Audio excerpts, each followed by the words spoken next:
Video के title में आपने ऐप नेम देख लिया। आज हम इसी ऐप के बारे में बात करने वाले हैं। अगर आप भी ऐप यूज़ कर रहे हैं और आपके ऐप में भी इस टाइप से प्रॉब्लम आ रहा है तो इस प्रॉब्लम को कैसे सॉल्व कर सकते हैं, आज की वीडियो में यही बात करने वाले हैं। चलिएगा इस वीडियो करते हैं स्टार्ट। सबसे पहले ऐप से आपको जाना है बैक। ऐप से बैक जाने के बाद में सेटिंग्स को करना है ओपन। सेटिंग्स को ओपन करेंगे, इस टाइप से इंटरफेस देखने को मिलेगा। नेटवर्क के ऑप्शन पर क्लिक करके एयरप्लेन मोड को ऑन करना है, ऑफ करना है। बैक जाना है, ऐप्स के ऑप्शन पर क्लिक करके ऐप पर करना है क्लिक, ऊपर की तरफ स्क्रॉल करना है। स्टोरेज के ऑप्शन पर क्लिक करके क्लियर स्टोरेज पर क्लिक करना है, ओके पर कर देना है क्लिक। बैक जाना है, परमिशन के ऑप्शन पर क्लिक करके इनको देना है परमिशन। बैक जाना है, प्ले स्टोर से आपको करना है सर्च करेंगे, इस टाइप से इंटरफेस देखने को मिलेगा। ऐप में अपडेट आया होगा, प्ले के ऑप्शन की जगह पे अपडेट का ऑप्शन देखने को मिलेगा।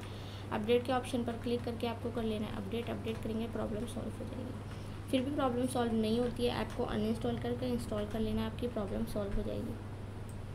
इसी टाइप से प्रॉब्लम को सॉल्व कर सकते हैं। वीडियो अच्छी लगी तो चैनल को सब्सक्राइब, वीडियो को लाइक शेयर जरूर कर दें, साथ ही बेल आइकन का बटन भी प्रेस कर दें ताकि आने वाली वीडियो की नोटिफिकेशन आपको मिलती रहे। मिलते हैं नेक्स्ट वीडियो में, तब तक के लिए बाय बाय।